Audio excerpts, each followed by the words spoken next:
الحمد لله نحمده ونستعينه ونستغفره ونؤمن به ونتوكل عليه ونعوذ بالله من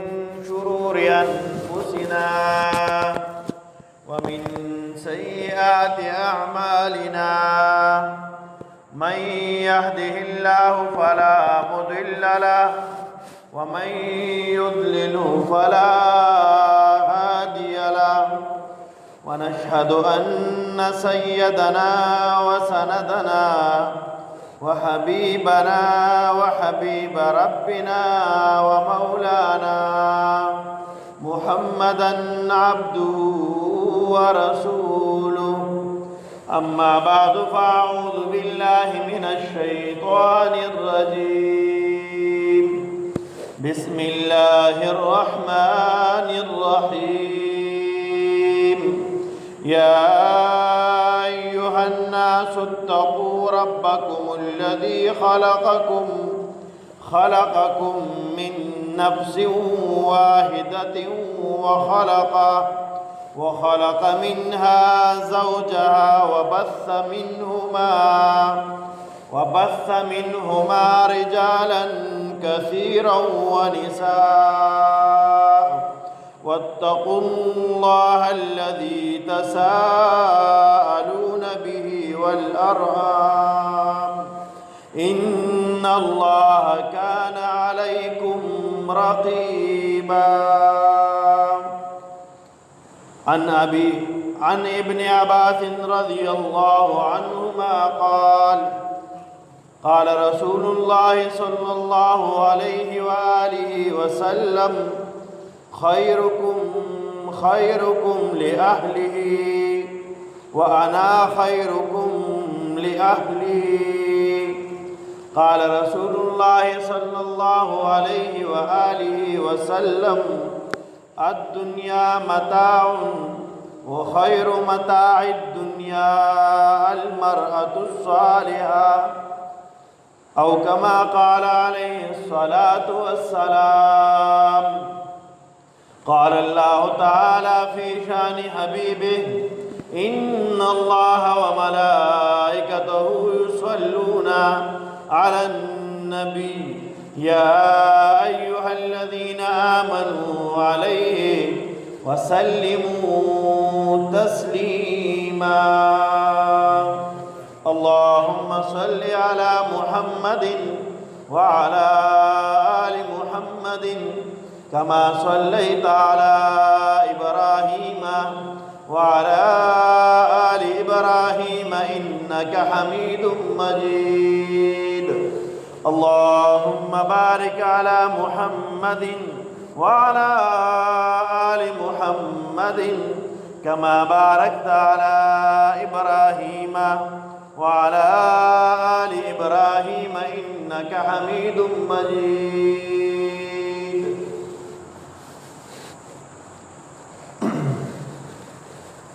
ډیرو غیرتمندو مسلمانانو حاضرینو سامعینو الله رب العزت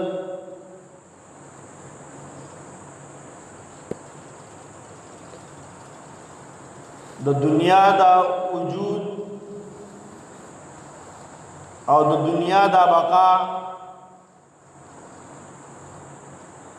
او د دنیا دا آبادی الله رب العزت د انسانانو د نارینه او د زنانو الله رب العزت د دنیا دا آبادی سیوا کړی ده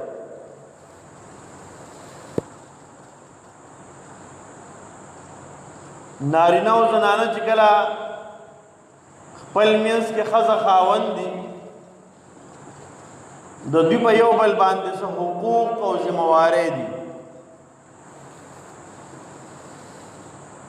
د نارینه په زنانه باندې حقوق دي په خپل بیبي باندې او د بیبي په خپل خاون باندې حقوق دي څه ذمہ داري دي په خاون باندې دا د حقوق العباد اهم حصہ ده مونږ د حقوق العباد کې د والدین حقوق هغه ذکر کړیو ځکه لوی مقام دا د والدینو دی د مور او پلار دی ورپسې په حقوقو کې د ښځه او د خاوند په یو بل باندې حقوق دي دې ته حقوق الزوجین ویل کېږي د ښځې په خاوند باندې څه حق دی د خاوند په خپله ښځه باندې څه حق دی محترمو دا پیژندل او په دې باندې عمل کول انتهایی اهم او ضروري دي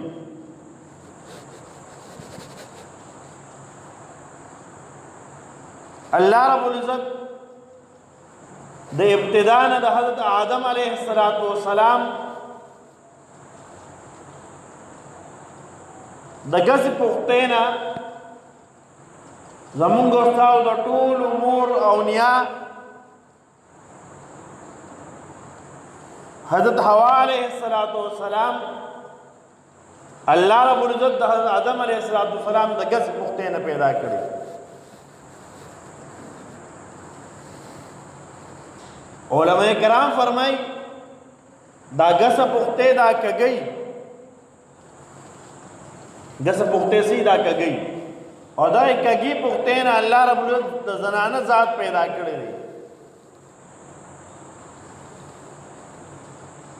وې دې سره ډېر په حکمت باندې په ډېر په طریقه باندې انسان جون تیری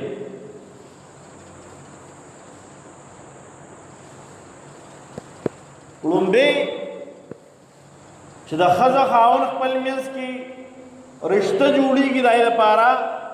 شریعت نکاح مقرر کړی د نکاح کیږي کله چې انسان نکاح کوي نارینه د زنانه سره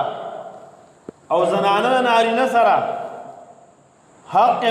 مہر مقرر کی دا حق مہر چې دی دا د زنانه قیمت نه دی بلکې دا د زنانه عزت دی د عزت په دې باندې ملاو شي ورنه د یو انسان د معمولی اندام قیمت هم انسانان نشي ادا کولی مونږ د دا نه وایو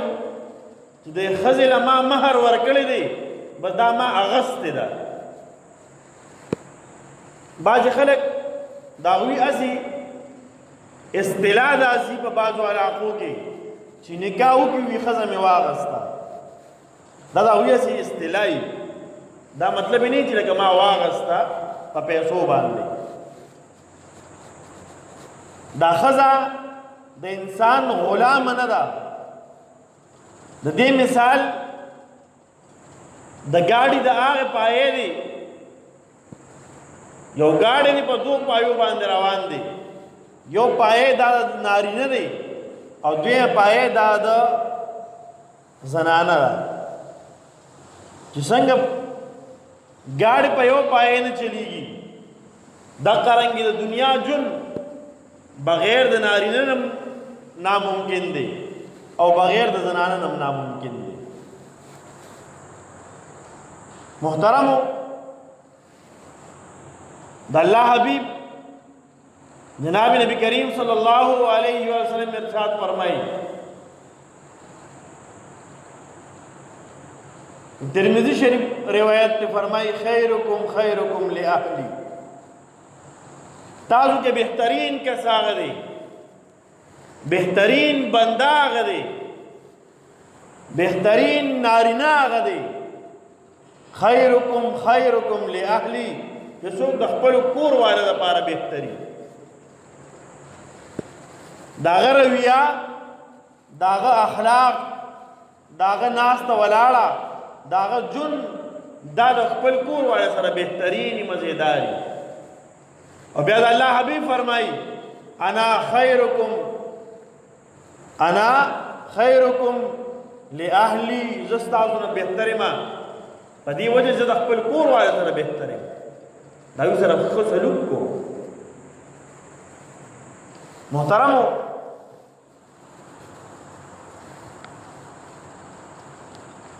د ژوند د تېرولو دپاره، د کورني ژوند د تېرولو دپاره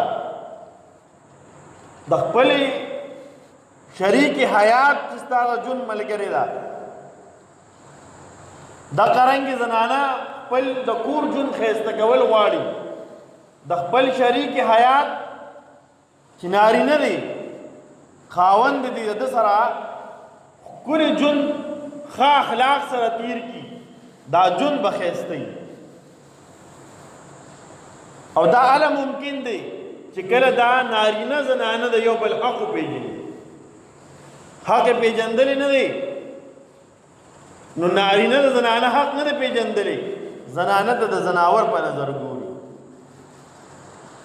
نارینه د زنانه حق نه دی پېژندلی، زنانه د غلام په نظر ګوري، د نوکرې په نظر ورته ګوري. ولې حق یې نه دی پېژندلی. چې کله حق وپېژنده چې دې زنانه په ما باندې حقوق دي، ذمهوارۍ دي، بیا به دې زنانه د دا د زناور په نظر نه ګوري، بلکې د انسانیت په نظر به ګوري. او د شریعت تعلیمات مونږ ته دا دي. جناب نبی کریم صلی الله علیه وسلم فرمایي تاسو د خپلو کور والو سره ښېګړه کوئ. او ښېګړه څه ده چې څه په خپله اغوندې، دغه شان د خپلو زنانو له د کپړو بندوبست کوه، د ښه جامې بندوبست د خپل وس مطابق کوه.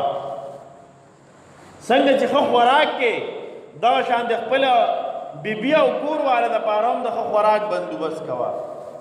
د خپل وس مطابق. محترمو، شریعت ما او تا ته د کورنۍ زندګۍ د تېرولو طریقه ښودلې ده.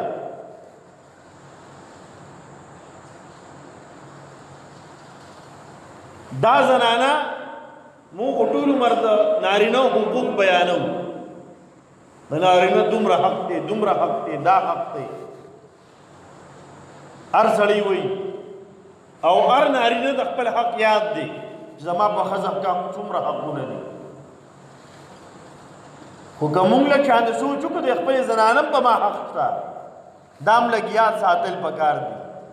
د دې هم له خیال ساتل پکار دي. د زنانه په مونږ باندې حقونه دي.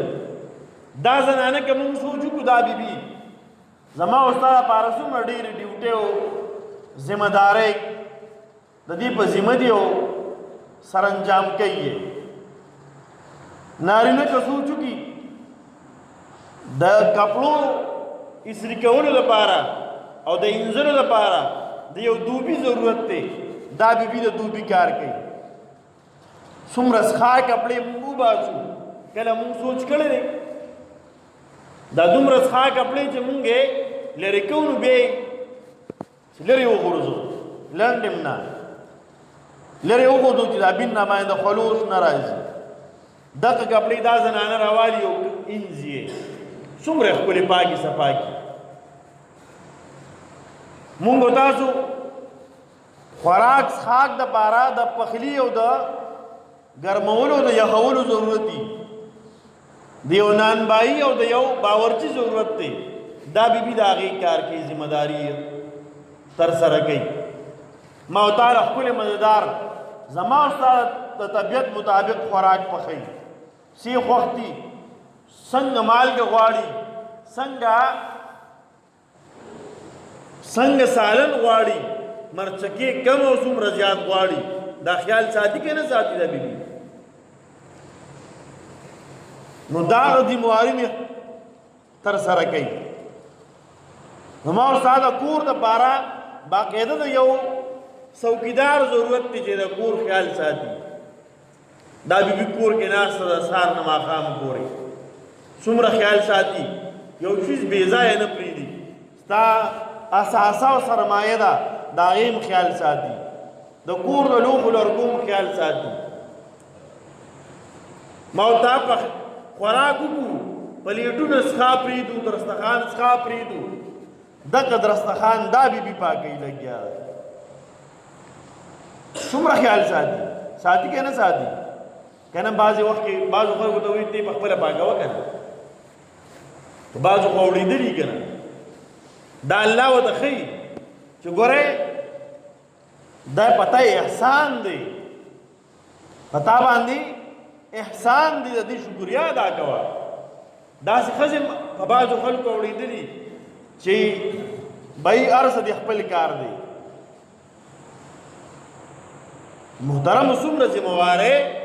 دا بیبي زمون هغه تر سره کوي د دې بیبي خیال ساتل پکار دي که نه دي ساتل پکار شریعت دومره لوی مقام زنانه له ورکړی دی چې بیبي دا فرمایي احادیث مبارکو کې راځي علماء کرام دا احادیث په رڼا کې فرمایي هغه نارینه چې د خپلې زنانه حق نشي ادا کولی د خپلې زنانه نان او نفقه خوراک څښاک جامه پیزار د دې بندوبست نشي کولی نو دا نارینه د واده نه کوي ځکه دې د زنانه حق نشي ادا کولی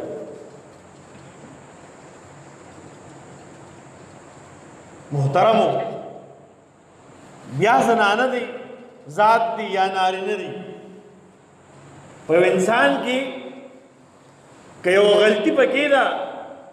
نو پای کې به نورې خوبې هم وي هغې ته کتل پکاري عموما زموږ ورتاو زندګۍ کې کور کې زنانه لږ غونده کې نوک جوب وشي لږه غلطي وشي هغه لږې غلطۍ سره د زنانه ټول احسانات مونږ هیر کړو څنګه چې زنانه د نارینه احسانات هیروي دغسې بعضې وخت کې نارینه زنانه بلا شي احسانات هیر کړي لږ مالګه کې کمی کوتاهی راغی لږ کپړو کې اسرې کې لم لیټ راغی پخلی کې مخکېوالی وروستوالی لږ راغی په هغې باندې مونږ بیا ویناګانې هم کوو کنزل هم کوو بدې ردې هم وایو او تر دې پورې سخر خواهي ته هم بیا کنزلې کوو دا خو در باندې هغه احسان کړی دی چې تا له خپل د زړه ټوټه در کړې ده په الله قسم بعد ډېر بدبخت دی چې کله ښځې ته کنزل کوي نو خپله د ښځې پلار او مور یادوي او زنانه ذات کور کې ناستې سترګې اوښکې بیګي وړی درد کوي چې زما ګناه ده نو زما د مور پلار څه ګناه ده هغوی ته کنزل ولې کوي محترمو په دې برداشت ډېر لوی نعمت دی په برداشت باندې الله رب العزت بعضو خلکو ته ډېر لوی مقام ورکړی دی د دارالعلوم دیوبند لومبی عالم مولانا محمود رحمه الله دا واقعاتو کې دا تذکره راځي یو لومبی عالم استاذ د دیوبند دا محمود رحمه الله او شاگرد محمود رحمه الله چې بعد کې په شیخ الهند باندې مشهور شو شاگرد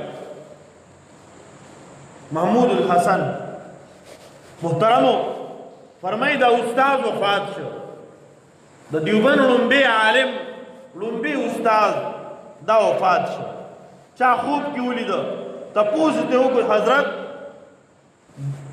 سم عمل سره وشوه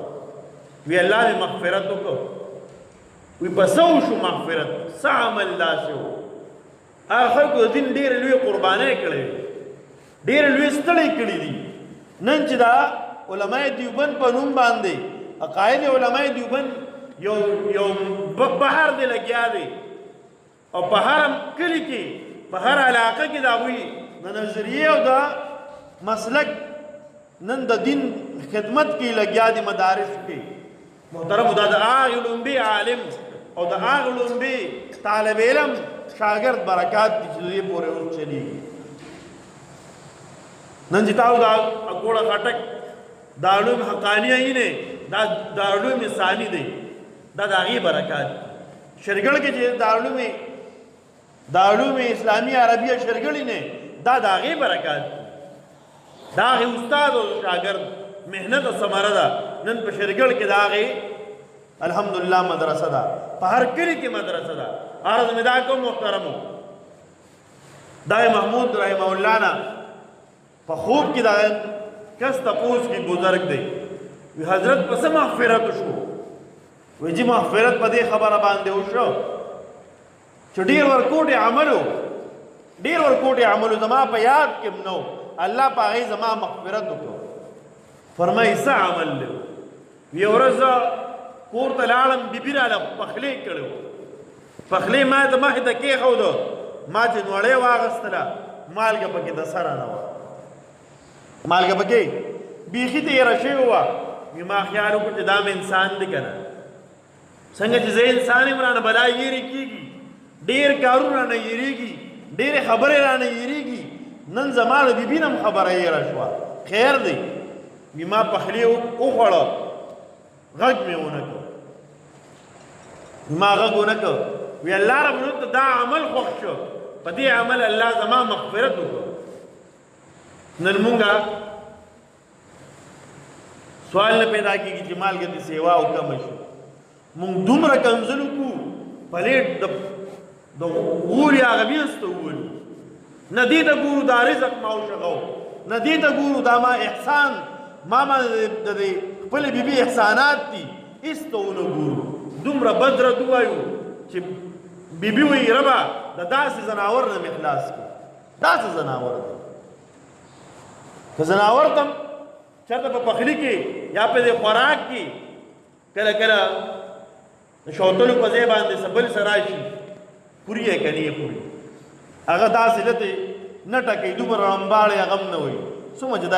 دا انسان وایي. محترمو فرمایي زما مغفرت د دې وجې نه وشو. یو ډېر لوی عالم تیر شوي دی، بزرګ مرزا جانی جانان رحمه الله، ډېر لوی عالم تیر شوي دی دلی. هغه په خپله طبیعت نه ډېر سخت و، سخت مزاج و،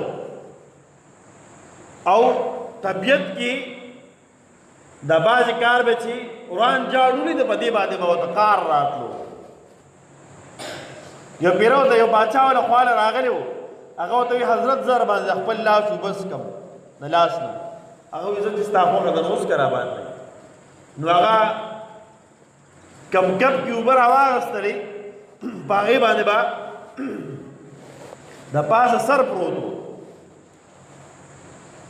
مونږ خلک خو دا خیال نه ساتو، بس که دوړې ور پرېوتې او که څښاو ګیلاس او که پاکو، اکثر پکې دننه ګوتې ورکړې مونږه. دا تربیت نه د کشر کوو نه د مشر کوو، د هغه کې وي. اکثر یې ګیلاس کې دننه ګوتې ورکړي، جام کې اکثر دننه ګوتې ورکړي، لاس هم څښئ. د پاسه په کپ باندې سر پروت و، هغه سر هغه وران جاړېدلی و، سمې نه اوږدلې. هغه د بادشاه دومره سخت مزاج او بادشاه ته کار شو چې ته په کپ باندې سم سر نشي کېښودی، ته به ملک سم سوچلې. نو ملک به څه خیال وساتي؟ ته یو کپ نشي سمولی، په کپ سر نشي سمدلی، ته به د ملک نور ذمه دارۍ سمې څنګه وچلې؟ دومره سخت مزاج و. الله رب العزت ورته یو بیبي ورکړه د طبیعت د سمولو دپاره، هغه د نه زیاته سخته وه، دومره سخت مزاج وه، جبه کې ډېر تیزي وه. یو بیری یو مورید څه کار پسې ولېږه چې لاړ شه ورته ووایه چې دا پلانکي څه کار دی دا وکړه، څه یې غوښتل دا راکړه. دا مورید ته یې ورې ټکولې دي، بیبي ورله خواله راله. څوک یې؟ زه د پیر صاحب مورید یم. د کوم پیر صاحب؟ د پلانکي صاحب. ښه مړه هغه ته ګوره پیری دی، ګوره د خپلې بیبي د خپل خاوند بد شروع کړه. ستا پیر هم ماته معلوم دی، وایه څه غواړي؟ پلانکي چیز غواړي. په ډېر قار غوسه باندې چیز ورکړی دی او ډېر بد ردې ورته ویلي. هغه چې څنګه راغلی دی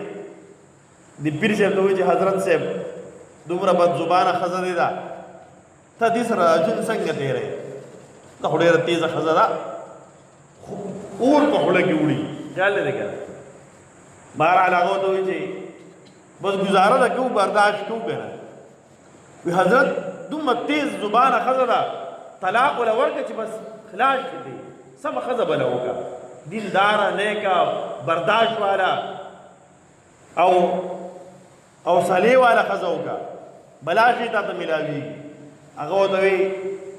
د یو وجه د طلاق نه ورکوم یو وجه دا ده چې که طلاق ورکړم بل چا سره به نکاح کوي نو بل کس به په تکلیف کې اخته کېږي یا به هغه برداشت کوي شي یا به نشي کوي روزانه به جنګ جګړې نو بیا د بل به کور روانېږي نو ولې د بل کور روان کړم د بل چا سره به نکاح کوي نو زما په شان د بل کس کې برداشت شي یا به نه صبر به ودیا کوي شي یا به نشي لہذا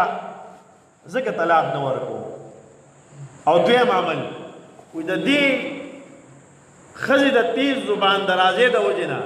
زه صبر کوم په دې باندې الله ما ته دا دومره لوی مقام راکړی دی ما چې دا بلا شي مریدان دی او الله لوی عزت راکړی دنیا کې او الله رب العزت دومره لوی مقام او مرتبه راکړی ده د دین پوهې او سمجھ راکړی دی زما په لاس او زما په وجه باندې دومره لوی خلکو ته خیر میلاویږي دا د دې بیبي د برداشت د وجه نه د دې ته زه برداشت کوم محترمو مونږه د بیبي په ځان باندې چې کوم حقونه دي دا معلوم کړو په ما د خپلې ښځې څه حق دی دا زده کم دا معلوم کم د دې ما باندې احسانات دي ما سره جون تیری زما د بچو خدمت کوي بچی را پاکي داوی تربیت کوي هغوی داوی ضرورتونه پوره کوي دې ښځې سره گزاره پکار ده د دغې ښځې تربیت هم پکار دی که یو کار کې غلطه ده دین شریعت خلاف ده بیا به سمې هم شریعت د هغې طریقه ښودلې ده دا هم نه چې سړی بیخي ځان نه بېلچې بېلشي مچۍ جوړه کړي او چې بیبي دې څه کوي نو بس خیر دی صبر به کوم نه داسې نه د شریعت خلاف ورزي کوي بد دا د پردې خیال نه ساتي د الله حکمونه ماتوي بیا به پوهې سمې به د هغې شریعت طریقه ښودلې ده بیبي ته به نصیحت وکړي دا پلانکې کار دې ټیک نه دی دا سم کار په دې باندې الله ناراضه کېږي او زه پې خفه کېږم دا کار ټیک نه دی نو بیبي به څه وکړي هغه به پرېږدي که بیا هم داسې ونه کړي کټ بستره دې ځان لکه که په دې هم پوهې نه شوه او کار د شریعت خلاف دی او ستاسو سره ژوند نه تېرېږي وي خیر دی بیا طلاق هم وله ورکوی شي لارې جدا کړه زورنه او به وړومبې پسې طریقه ورکې د زنانو حق دی دا به په هغه ځای باندې نه وخي چې کوم د ښایست ځای دی په مخ باندې په تندي باندې په دې ځایونو باندې به نه وخي مونږه بهادران شو چا ده خپلې ښځې ته بار جګړه وکړو چې کور ته لاړ شو کټ روان جاړي یا بالغ کټ کې نه ډبه ډبه ډبه ډبه په ښځه را باندې دا نرتوب نه دی نرتوب دا نه دی چې مونږ زور د بار زور هغه دننه په کور کې ښځه باندې په وړه وړه خبره باندې څه کوو هغه څه پایي سړو دا مې انسان دی تا ته ناسته ده سار نه ماښامه پورې ستا خیال ساتي نو لږې لږې غلطۍ هم برداشت کول پکار دي د هغې سره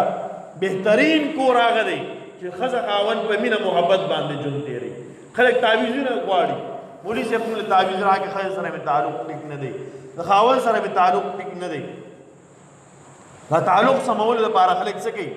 تعویضونه او وظیفې غواړي دغه هم سمنه نه دي هغې کې به الله تاثیر کېښودی دی الله پکې کېښودی خو بهترینه نسخه ته ښیم په ښکلې طریقه باندې ښځه د خپلې بیبي سره خبرې اترې کوي او بیبي د خپلې ښځې سره خاوند سره یو بل سره بهتر بس زما خاوند خوشحالېږي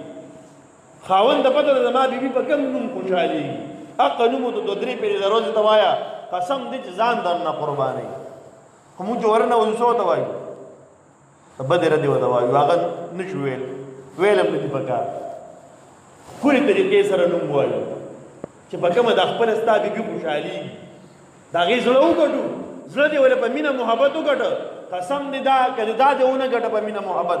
دا په زور او په وهلو او ټکولو باندې دا اړه ته نشي ګټلی